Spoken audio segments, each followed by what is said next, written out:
हमसे कहते हैं कि ये देशभक्त हैं, मगर इनका पहला काम देश को बेचने का है। सही बात? ये बंगाल का हर व्यक्ति जानता है।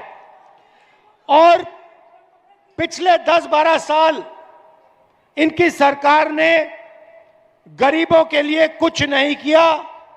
जो भी ये करते हैं अरबपतियों के लिए करते हैं, अदानी अंबानी जैसे लोगों के लिए करते हैं। ये पहले इंडस्ट्रियल एरिया हुआ करता था, यहां पे जूट मिल्स हुआ करते थे, यहां पे इंडस्ट्री हुआ करती थी। कौन लाया था? कांग्रेस पार्टी लाई थी। और आज की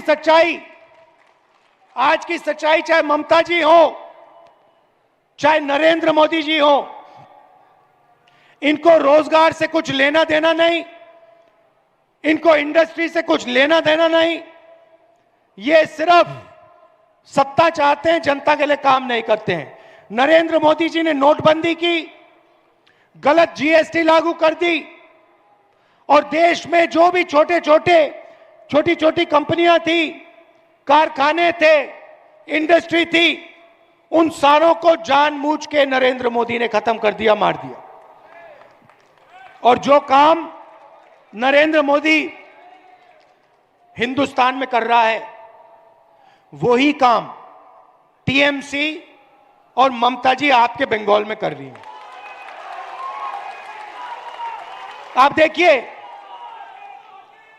सबसे पहले नरेंद्र मोदी जी जनता के लिए कुछ नहीं करते, 2-3 अरबपतियों के लिए काम करते हैं, और पूरा का पूरा फायदा या नरेंद्र मोदी को जाता है या फिर बीजेपी के नेताओं को और बीजेपी के संगठन को जाता है। यहां पे भी ममता जी वही कर रही हैं। इंडस्ट्री खत्म कर दी, बेरोजगारी फैला दी। बंगाल में किसी को रोजगार चाहिए तो फिर कोई ना कोई रिश्तेदारी टीएमसी में होनी पड़ेगी, नहीं तो नहीं मिलने वाला। वो पूरा का पूरा काम टीएमसी के गुंडों के लिए, टीएमसी के लोगों के लिए करती हैं, और जनता को कोई भी मदद नहीं करती। यहां पे पहले एम्बेसडर कार बनती थी, हिंदुस्तान मोटर्स की फैक्ट्रियां थी, यहां पे इंडस्ट्री का सेंटर था, सिर्फ कलकत्ता नहीं, बंगाल। और उस सारे के सारे को पहले लेफ्ट फ्रंट ने और उसके बाद ममता जी ने खत्म कर दिया है। भाइयों और बहनों, कहना नहीं चाहिए, मगर अगर नरेंद्र मोदी जी भ्रष्टाचार करते हैं तो ममता जी भी उनसे कम नहीं है। आप देखिए, टीएमसी पार्टी ने शारदा चिट फंड स्कैम किया, रोज वैली चिट फंड स्कैम किया। शारदा स्कैम में 1900 करोड़ रुपए, 19,000 करोड़ रुपए जनता से चोरी किए। रोज वैली चिट फंड में 6,600 करोड़ रुपए चोरी किए। कोल स्मगलिंग स्कैम किया, इलीगल माइनिंग करते हैं, और गुंडा टैक्स पूरे बंगाल पे उनका लगता है। और जो हिंसा नरेंद्र मोदी जी बाकी हिंदुस्तान में करते हैं, वैसी ही हिंसा टीएमसी के गुंडे कांग्रेस पार्टी के लोगों के खिलाफ करते हैं, हमारे लोगों को मारते हैं।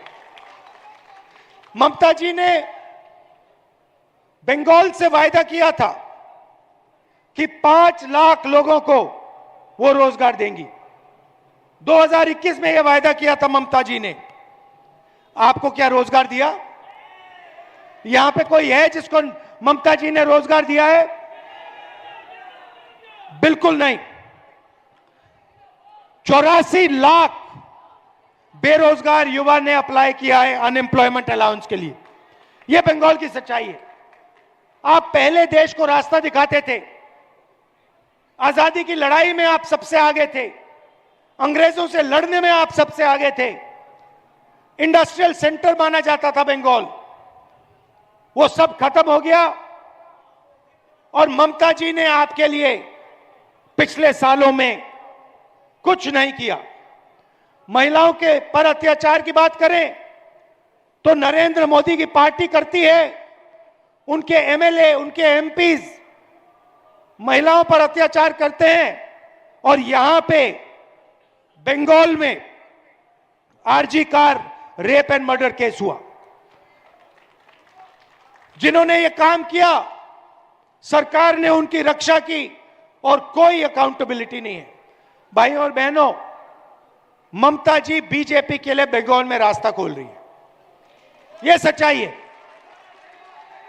सच्चाई है कि अगर ममता जी ने सही तरीके से काम किया होता, अगर ममता जी ने बंगाल के लिए काम किया होता, भ्रष्टाचार नहीं किया होता, आरजी कार जैसे केस पर एक्शन लिया होता, तो यहां पर कोई बीजेपी का खतरा नहीं होता।